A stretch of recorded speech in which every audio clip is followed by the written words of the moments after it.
Hello, my name is Katie. Welcome back. Today we're going to talk about everything that I read in April.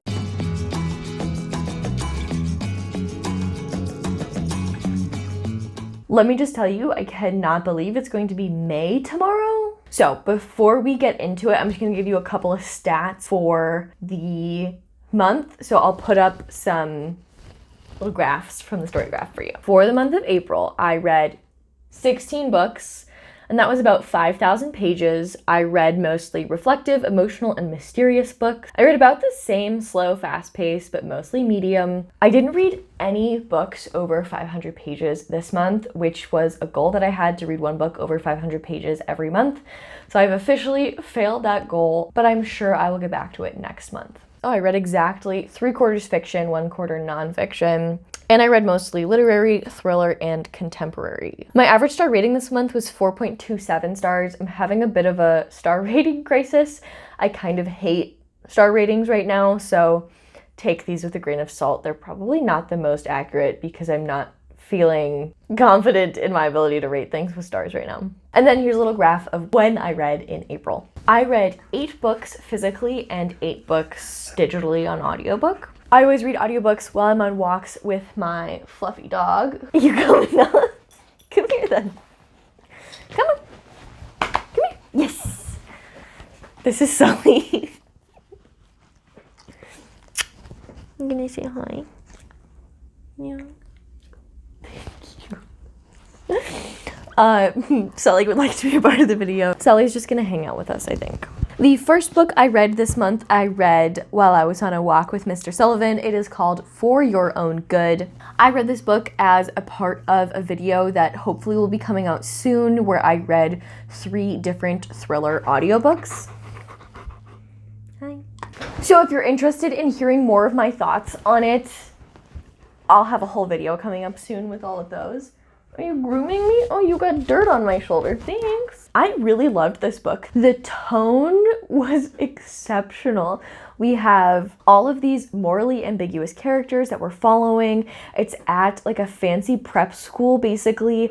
And our main character is this teacher who hates the privilege and entitlement that his students and their parents have. And it's just a really interesting look into parenting and privilege. It's also a really delightful thriller. I enjoyed it so much. If you like hearing the perspective of people who are not good people, but they're justifying their actions and they think that they're doing the world a favor, you'll really like this. The next book I have for you is called Biased: Uncovering the Hidden Prejudice That Shapes What We See, Think, and Do.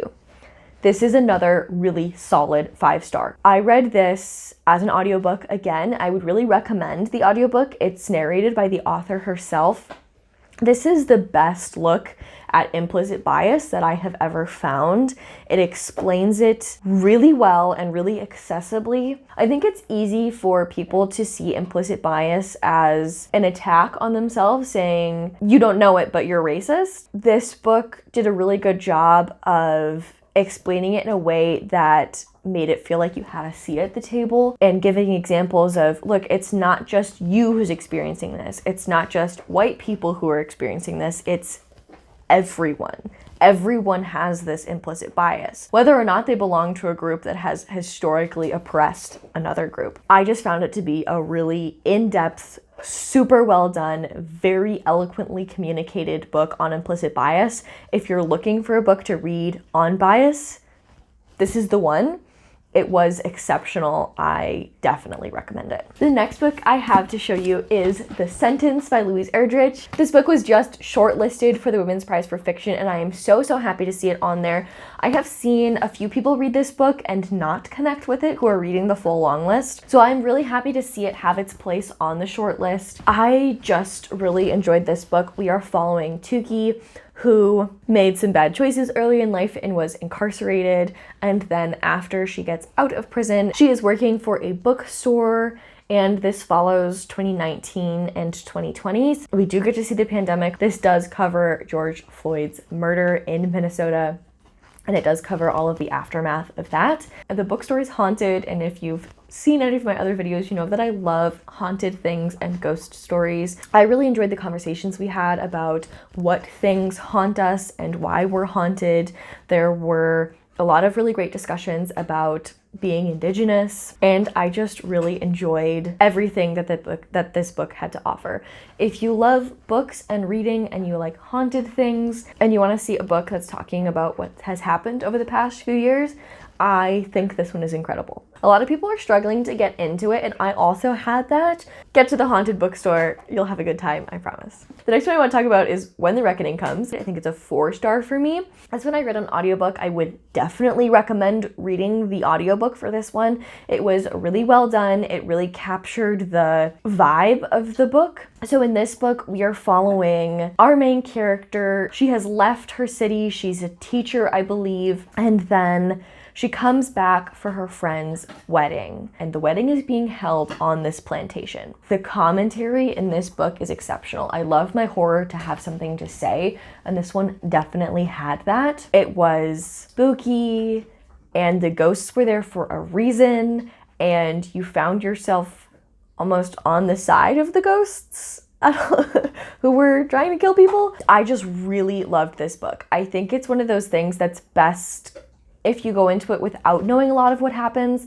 So I'll leave you with that. I really enjoyed how we're talking about how problematic it is to be having celebrations on plantations without any mention of the atrocities that happened at these places. If you're looking for horror that has something to say, this one is great. The next one I have is Animal Farm. I read this one because my dog picked it out for me.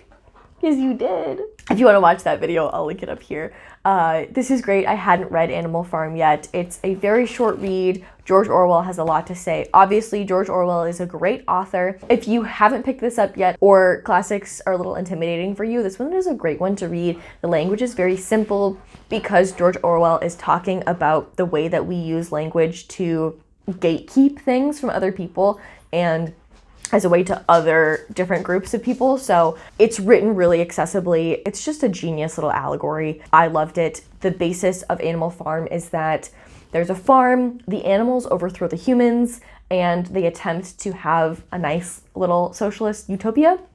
And it doesn't go to plan because the pigs get a taste of power, and then they gaslight, gatekeep, girl boss their way into being pretty horrible. I loved Animal Farm. It's a 5-star. Definitely want to continue reading more George Orwell because I haven't read very many of his works. Okay, next, another nonfiction, Unwell Women, Misdiagnosis and Myth in a Man-Made World. I picked this one up because I really enjoyed reading Invisible Women, which is another nonfiction that talks about data bias in a man-made world. And I really enjoyed the discussions about the medical system that were in that book, so I wanted to pick this one up. It was really good. I didn't enjoy it as much as I enjoyed Invisible Women, but this book is talking about basically how we've treated women in the medical system since the beginning of written history.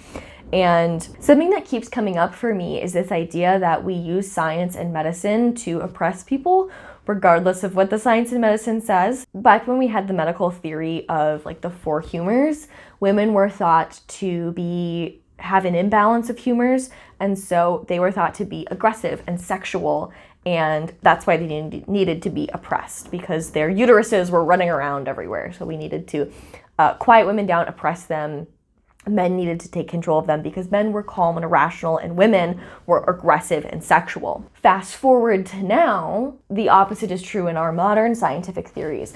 Men are seen to have all of this testosterone, so they are aggressive and sexual. And we use that as a way to justify rape and rape culture and sexual assault. So that just goes to show, it doesn't really matter what the science says. We're going to use the science to oppress people regardless of what it says. I was hoping there would be more discussion on chronic pain and chronic illness in this, and there was a little bit, but I wanted more. If you have any recommendations for nonfiction having to do with chronic pain, chronic illness, especially as it relates to women, I would love to read that. The next book I read, Sullivan also picked out for me. It is Follow Me to Ground. This is a delightfully weird book, a great spring read. Ada and her father are not quite human, and they are curing humans of disease by basically magically opening up their bodies and pulling out their sickness and disease.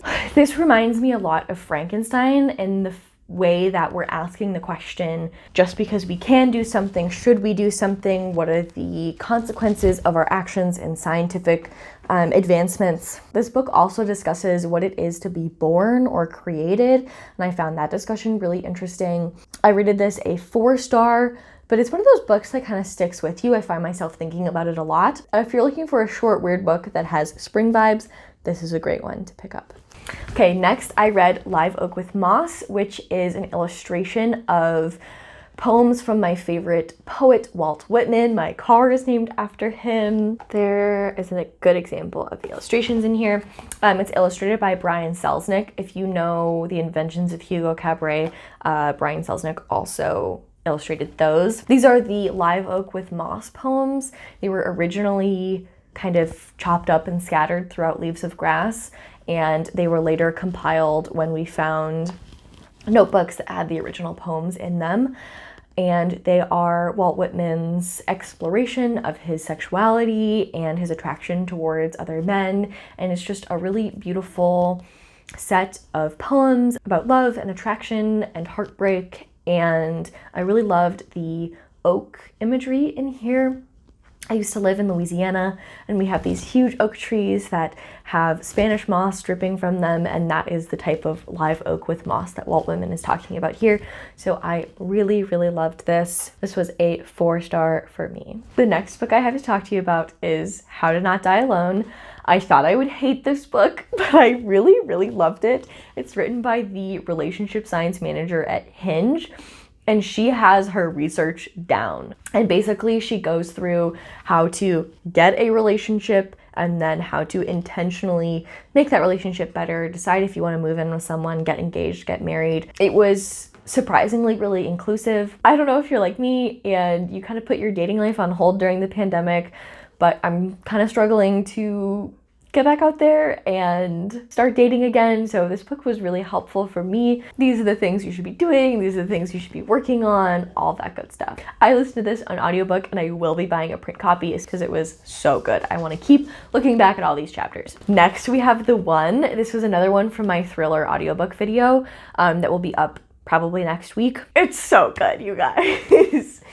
The premise, I thought, I don't know. The cover, I don't really like that much. It's not as blood, guts, gore as the cover makes it out to be. There are thriller elements, there is blood, guts, and gore, but it's not as much as the cover made me think there would be. This book follows a series of people. It kind of reads like a Black Mirror episode where you're getting little chunks of people's lives, then they all start to come together, and it's set in a distant future, and there's some technology piece that is basically changing everything.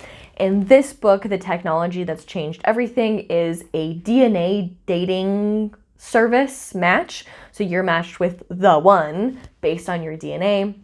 It's breaking up marriages. It's causing lots of drama. There are a couple of very interesting matches in here. There's a serial killer in here. We get his perspective. It's just a really well done book. 5 stars. I loved it. Next, we have Little Fires Everywhere by Celeste Ng. I enjoyed it, but it wasn't great. It's not a new favorite. I think it's about a 3-star for me. I'm not the type of person who tends to love domestic mysteries, but this one was, I think, my favorite of the 2 Celeste Ngs that I have read. There is a TV show. I've watched some of it, but I've heard mixed reviews about the TV show. Basically, in this one, we were following Mia and her daughter Pearl. They moved to a new town. They've kind of been bouncing around a lot. Mia's an artist. This is kind of following a story about a child who was adopted, what it means to be a mother, and how you should parent a child of a different culture than yours, and who has the right to be a mother. It's just a really interesting look at parenting, and I did enjoy it, but it's not a favorite. Okay, the other Celeste Ng that I read was Everything I Never Told You. Again, a domestic mystery. This one follows Lydia. Lydia is dead. We find that out on the first page, but her family doesn't know it yet. She's gone missing, and basically we're trying to figure out what happened to Lydia. Throughout this, the family members are learning things about Lydia and about each other that they have been kept secret And it is a really interesting look, again, at parenting, at the difference between what we mean and what we say, things that we keep secret, whether on purpose or accidentally. I enjoyed it, not a favorite, 3 stars.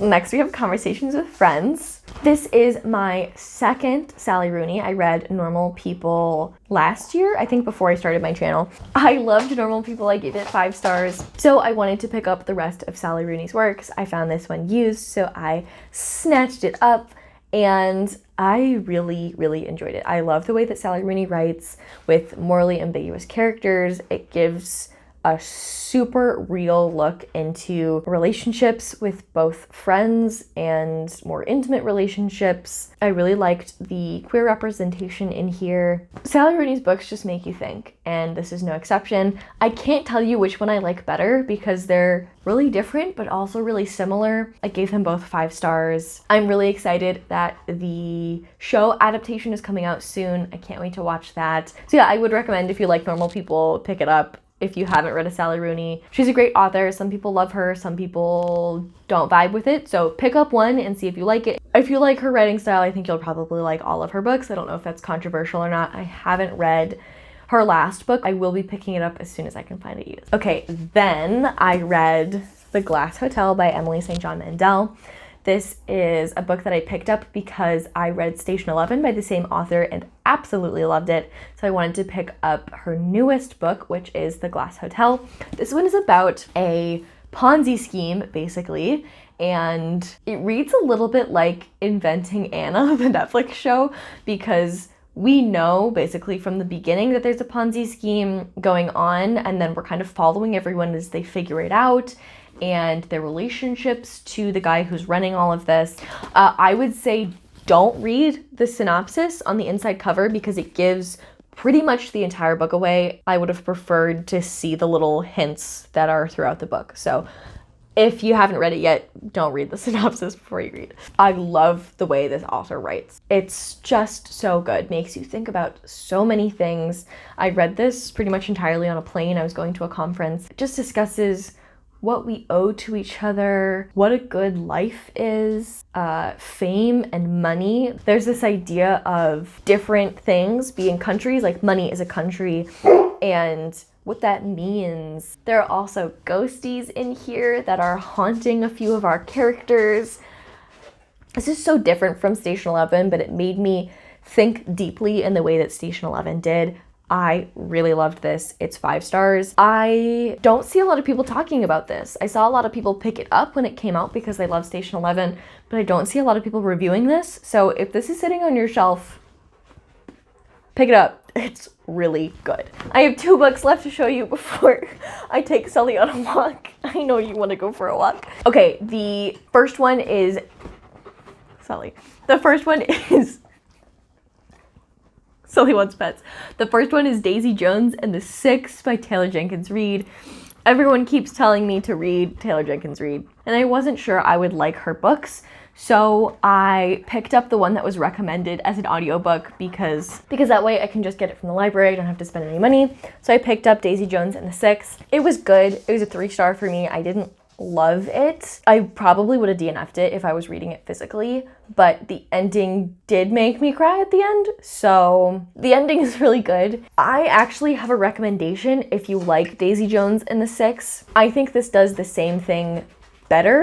It's a memoir by the frontman of Throwing Muses. It's called Rat Girl by Kristen Hirsch, and it is exceptional. It's following a band in their beginnings. It's following a girl who's struggling with mental illness and the party scene, and it follows 1 year of her life when she's 18, and it is a really exceptional book. It covers a lot of the same topics as Daisy Jones and the Six does, but it's about a real person and a real band, which for me hit a lot harder. So I would recommend that if you like Daisy Jones and the Six. The last book I read this month was An Absolutely Remarkable Thing by Hank Green.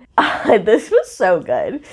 I usually don't like young adult, and I really loved this. I gave it 4 stars. It is young adult, so the dialogue was just a little bit cringy for me, but the themes that we covered and the plot and the idea for this book is just exceptional. I absolutely loved this shared dream and the puzzles. If you're someone who likes puzzles, like, this is a great book. I think you'll really like it if you like puzzles and trying to figure things out. I also really liked how it talked about YouTube and internet fame and was written by someone who understands what that means. So it actually made sense in the way that it worked. Our main character gets a little bit annoying sometimes, but I really liked this book, so I was pleasantly surprised by an absolutely remarkable thing. Would recommend. I don't want to tell you what it's about because I think it's more exciting if you find out while you're reading. So there's a shared dream, there's puzzles, there's a mystery, somebody finds something, posts a video on YouTube, and she blows up because everyone's watching it because something has happened. An absolutely remarkable thing has happened. Okay, so those are all the 16 books that I read in April. If you liked this video, please give it a like and let me know why in the comments so I can keep making more content like it. Thank you so much for watching. I love making videos and it warms my heart that people are actually watching them, so thank you. If you liked this video, I think you'll like this one, and if you'd like to stick around for more bookish content, consider subscribing. Otherwise, I will see you next Friday. Bye.